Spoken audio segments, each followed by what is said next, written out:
आज सुबह जब मैं अखबार पढ़ रहा था तो मुझे यूपीए का कार्यकाल याद आ गया, 2004 से लेकर 2014 तक।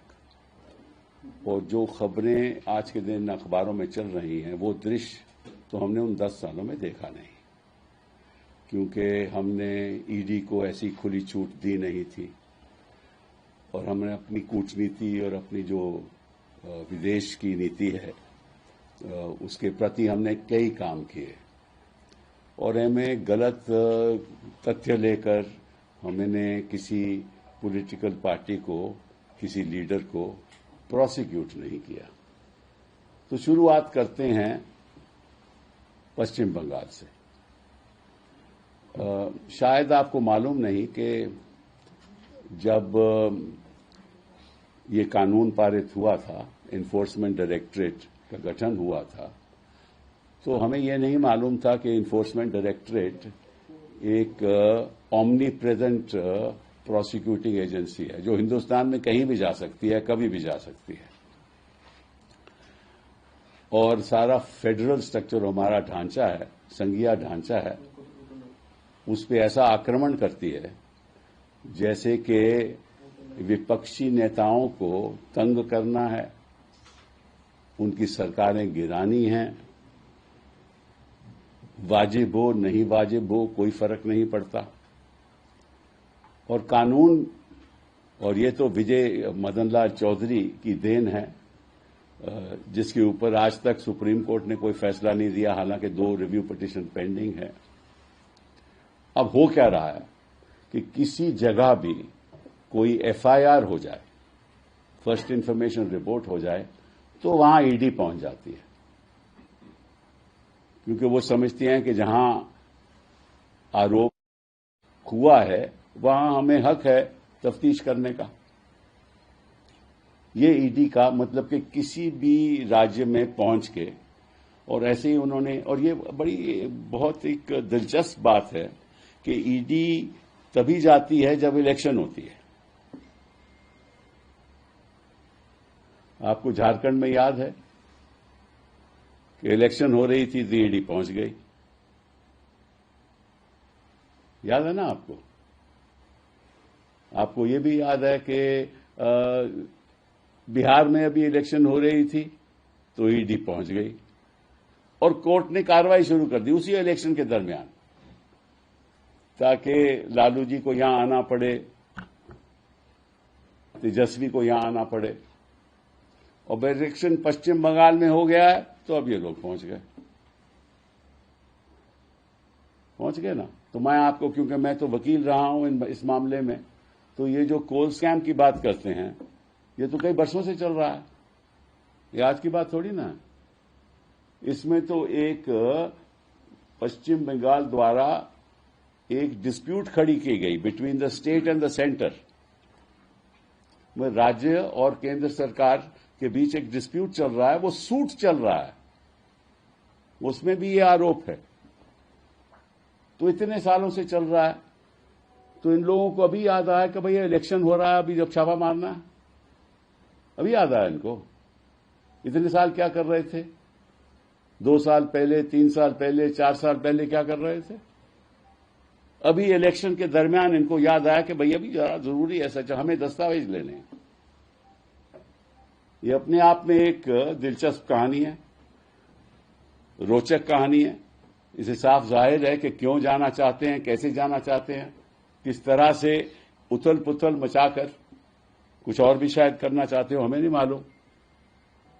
इनका रवैया, इनकी सोच, इनकी मंशा, वो तो साफ जाहिर है कि किसी तरीके से पश्चिम बंगाल में जहां ये जीत नहीं सकते, वहां किसी तरीके से भी ममता को और टीएमसी को तंग करो, ये तो साफ जाहिर है।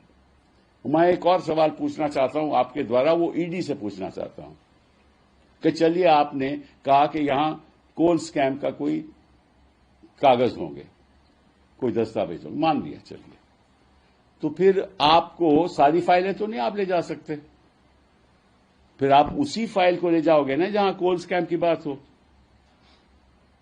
तो ये किसको हक है कि आप कहीं पहुंच जाओ और सारी फाइलें उठा लो? ये तो कोई हक नहीं ना किसी को बनता, किसी भी प्रोसिक्यूटिंग एजेंसी से हक नहीं बनता ना।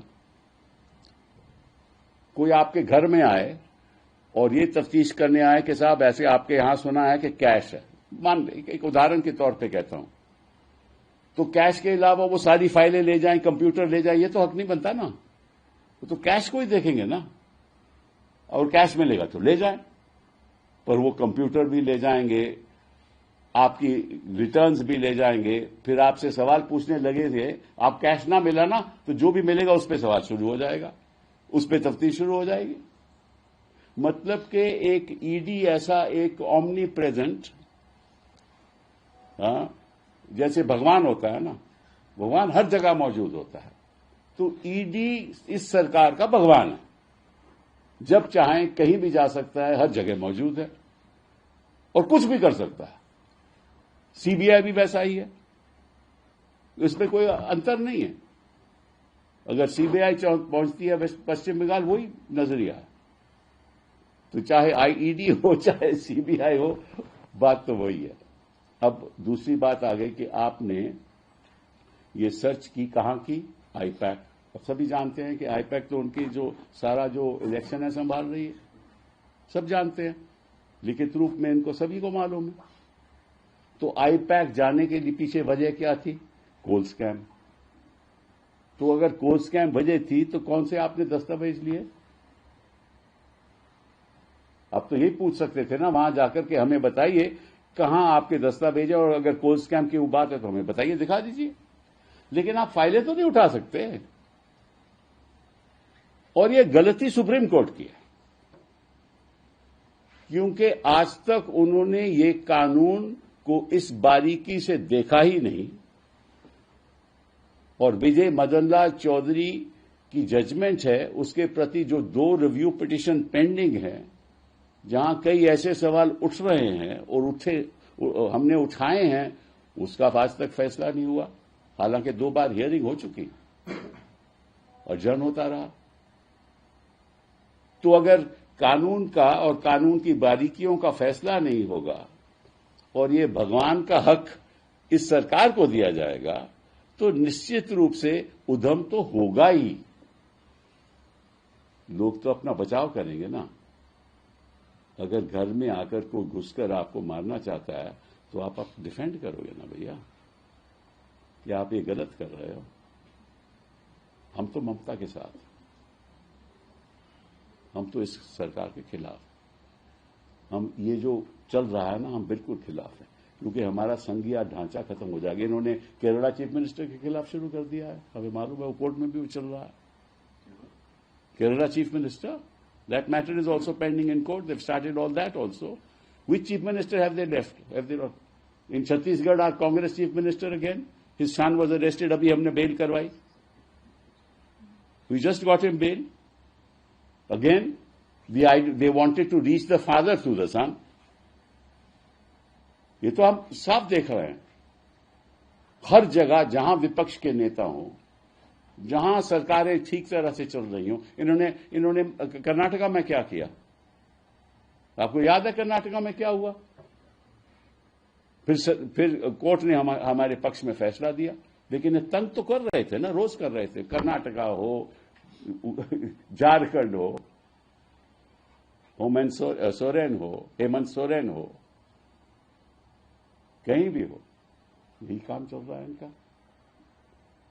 तो अगर इस देश को ऐसे ही तभी मैंने कहा कि हमने मुझ सुबह जब अखबार पढ़ी तो मुझे याद आ गया अपने कार्यकाल का। हमने तो कभी ऐसे नहीं किया, हमने तो ऐसे किसी गलत तरीके से टारगेट नहीं किया।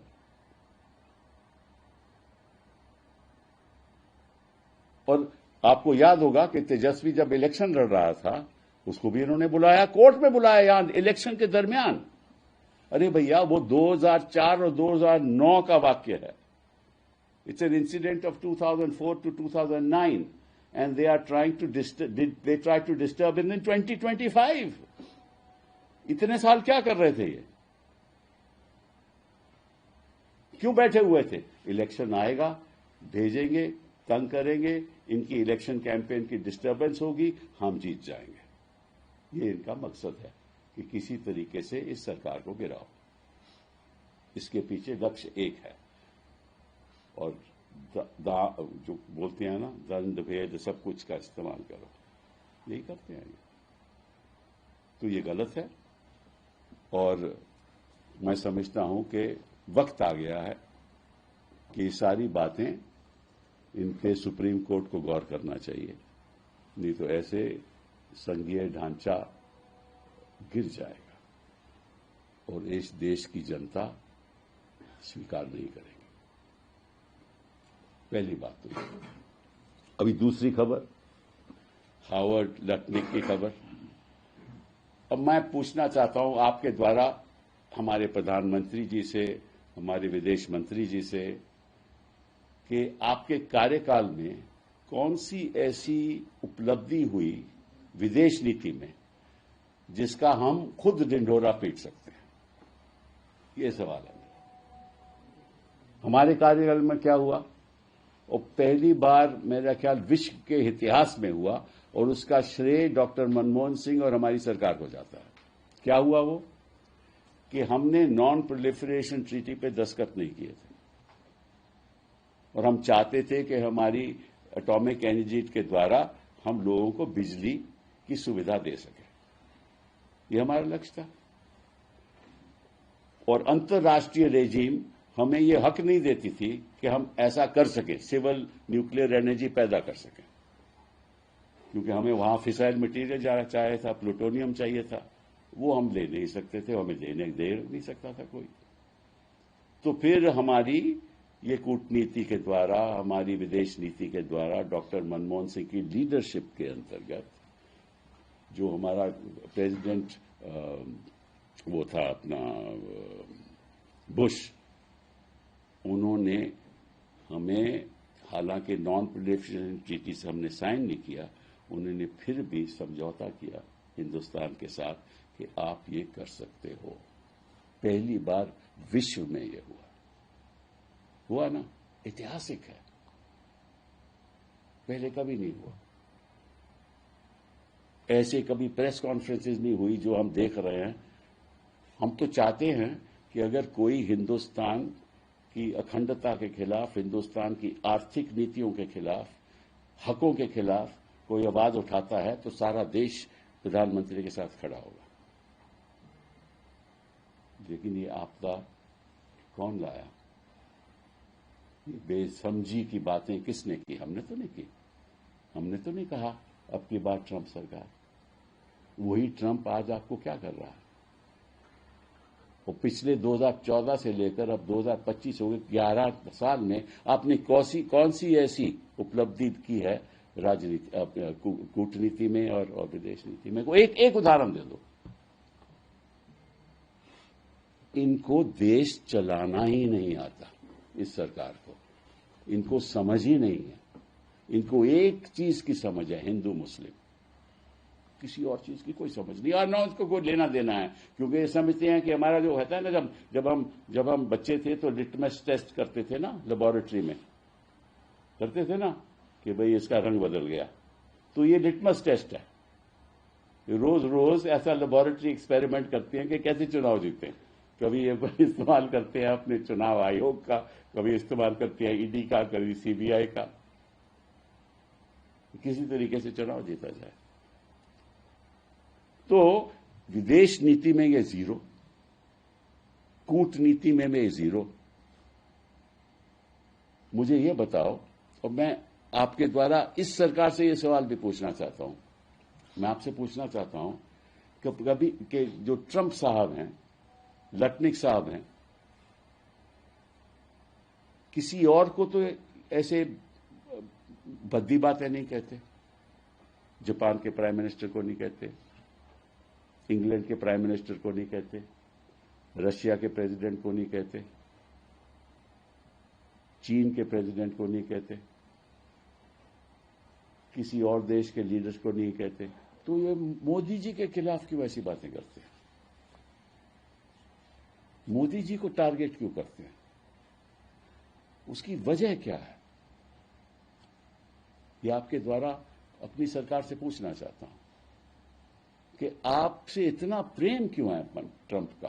पहले तो था वाकई में, अब इतना ज्यादा क्यों हो गया, इतना प्रेम क्यों हो गया?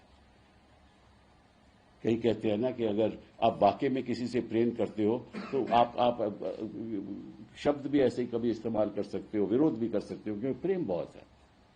तो इनका प्रेम कितना है ये तो बताओ हमें, कि ऐसी ऐसी बातें हमारे प्रधानमंत्री के बारे में कहेंगे और प्रधानमंत्री हमारे चुप।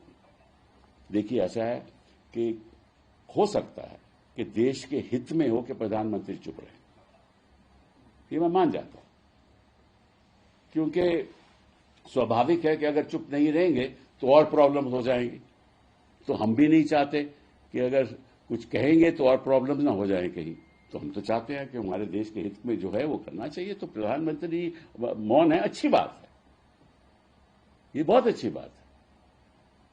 लेकिन प्रॉब्लम यह है कि जब ये देश के सामने सच्चाई नहीं रखेंगे, पार्लियामेंट में सच्चाई नहीं रखेंगे, तो निश्चित रूप से सभी लोगों के मन में ये पैदा होगा कि भाई हुआ क्या, और फिर उसके बाद क्या है, अफवाहें फैलेंगी, क्योंकि हमें मालूम नहीं असली बात क्या है।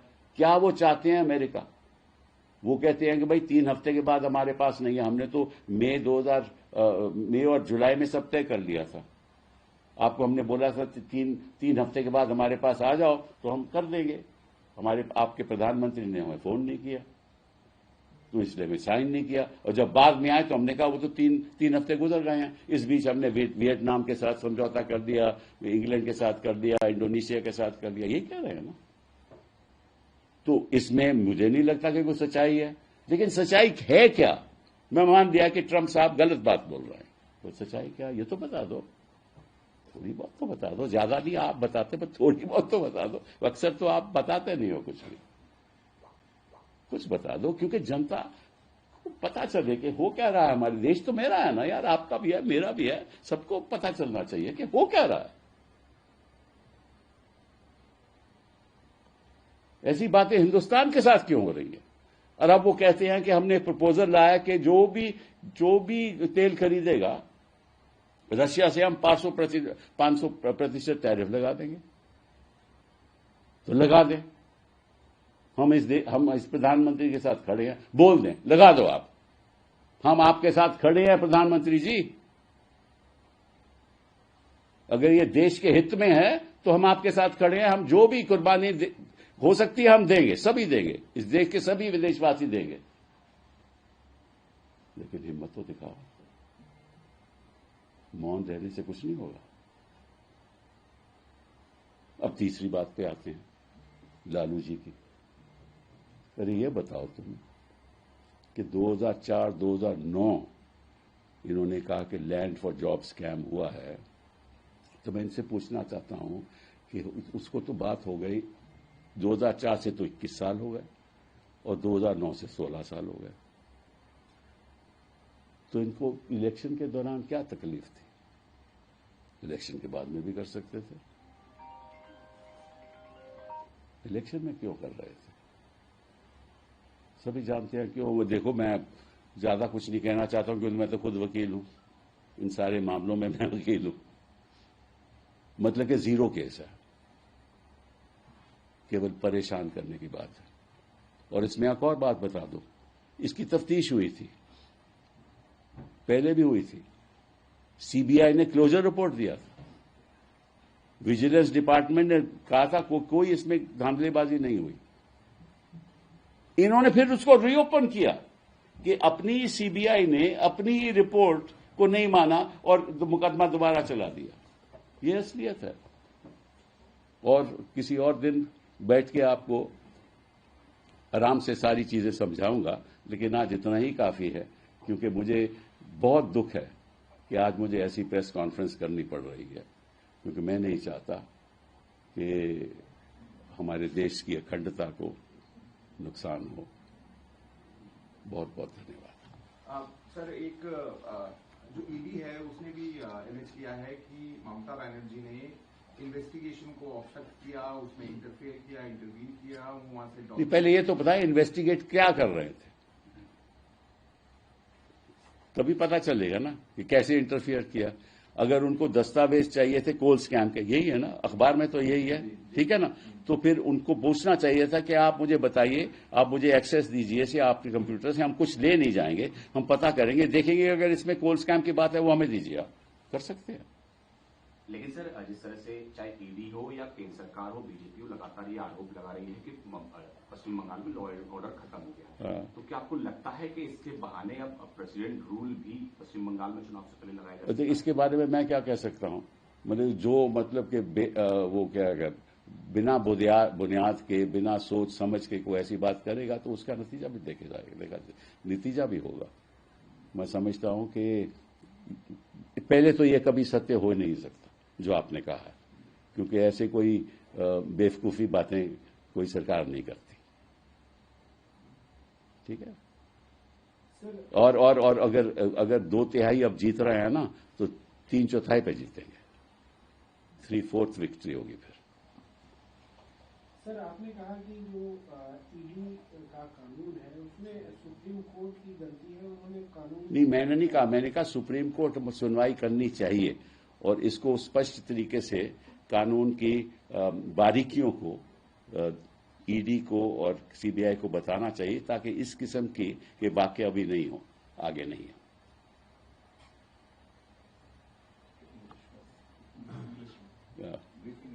Can you say it in that portion related to Modi versus Trump? Yes, as far as Modi is concerned,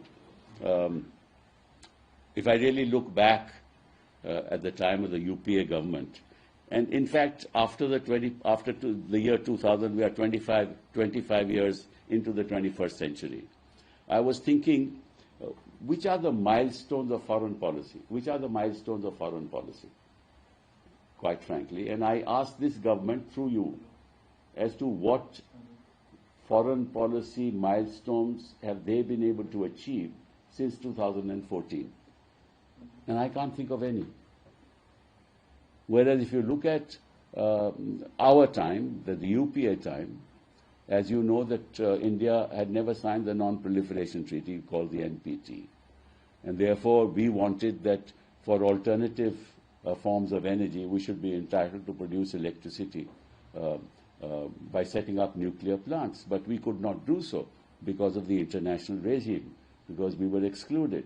We were denied that access because of the fact that we had not signed the NPT.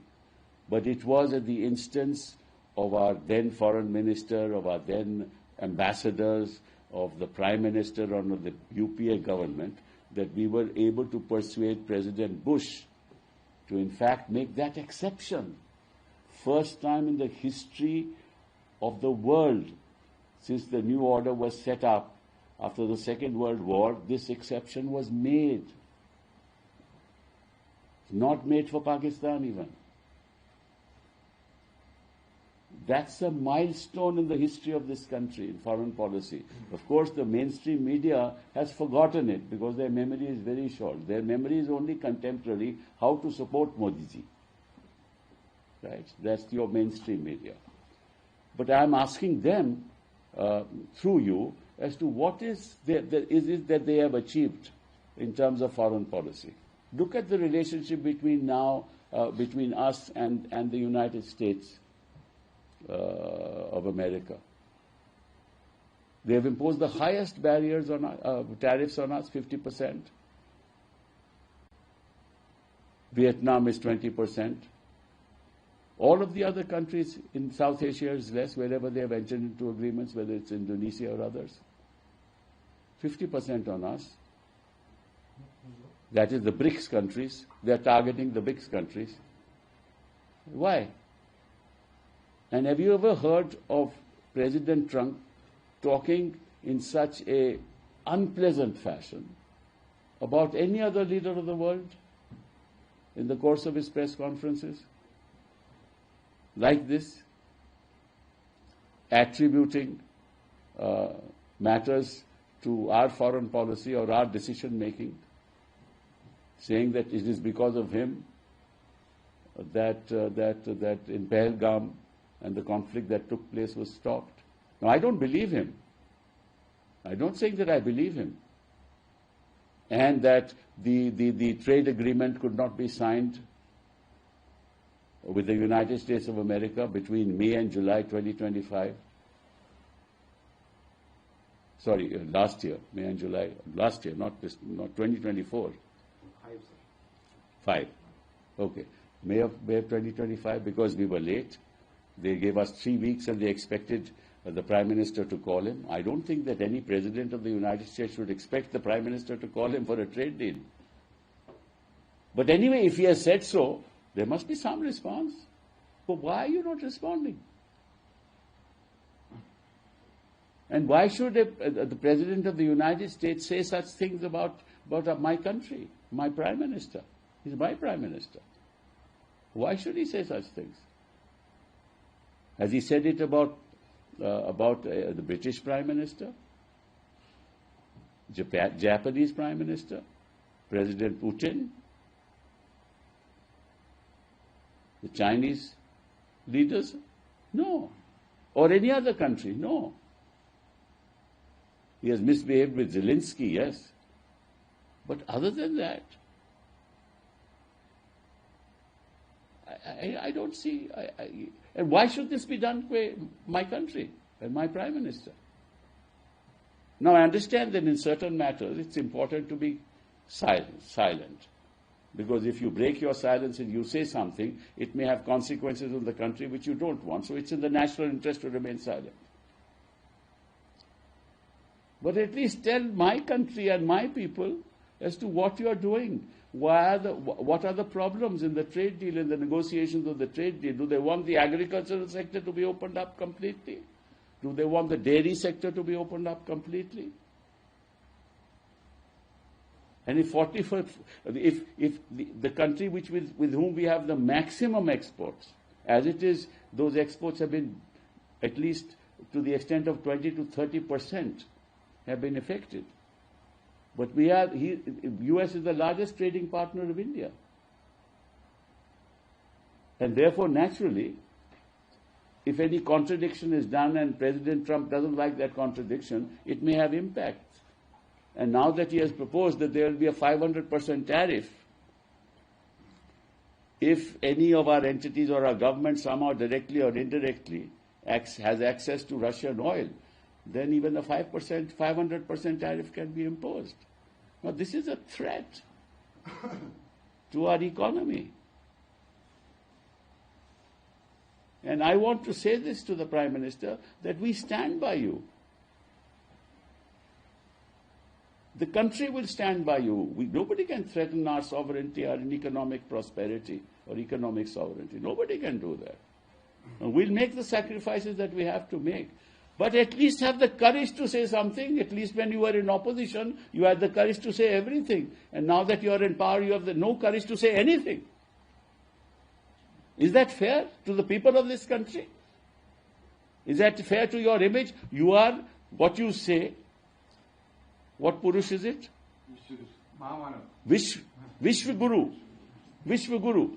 I wish you were a guru. I really wish you were a guru, but nobody recognizes you as a guru. President Trump does not.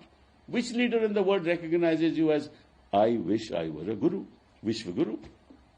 Nobody does. Why are we in this situation? Stand up, India. It's time to stand up to the rest of the world. We are a powerful people. We have a huge domestic consumption base. We will survive. We have survived because this government on the economic front has done nothing. Yet we have achieved 6%. Not because of them, but because people buy. Why? Because they can't live otherwise. They'll have to buy clothes. They'll have to buy rations. They'll have to do something to earn money. That's how we are growing at 6%. Not because of our dear finance minister, who I respect. Mr. Sibal, possibly for the first time, a political consulting firm has been raided, and that too on a coal-bound state. How do you see that aspect of this entire? Which is the ED is now the prevalent God. They can go anywhere they want. Because, God comes to us without any notice. That's what God does to us. No notice. The ED also goes without notice. CBI also goes without notice. Right? And that's the power that has been given by Vijay Madan Lal Chaudhary. And the Supreme Court has not yet decided the review petitions against that judgment, and years have passed. even though on 2 separate occasions these matters were partly heard. So if the court doesn't clarify the law, and these fellows run amok, right, like a wild horse, and if they go to IPAC for the purposes of coal scam, they should take access the documents to find out if there are any documents about coal scam. Ask them. And if they are, you can take them, but you can't take files of people. IPAC is an organization which is in fact managing the elections in West Bengal. This is only to disturb. But as far as the coal scam is concerned, you know for a fact, and the government at least knows, there's a original suit pending between the state of West Bengal and the Union of India on the excess exercise of power by the CBI. As you know, CBI can't enter a state without consent. But ED can enter any state without consent. Why? Because an FIR has been lodged. So if an FIR is lodged in some... Tell me, I want to ask you, through you, has the ED ever entered a state in which the BJP is in power? Since they came to power for the last 11 years, have they ever gone to any BJP state? Why? Because everything is kosher in BJP states. No corruption in BJP states. No allegations of corruption in BJP states. None. What about the center? No allegations of corruption in the center. So why has the ED not done anything? Why has the CBI not done anything? And if there's a case against any BJP-minded person who is an accused, they get bail. Others rot in jail. They get bail, others rot in jail. So the less said about these organizations, the better. Thank you. Sir, how do you notice one ED officer removed from Kerala, Radhakrishnan? He orchestrated all play against CM. Well, you know, I can't talk about an individual case, but I've already said that they are targeting the present Chief Minister in Kerala also. They've lodged those cases. I've been fighting for them also. For targeted in 2021. Now the election is coming after. Now it will start again. You see, this what happens is ना कि भाई कभी ऐसा होता है कि भाई कोई सो रहा हो. If somebody is asleep, then suddenly he wakes up. Look, I forgot for 10 years what I was doing. So I'm sorry, I must do it now because the election is on. That's what it is.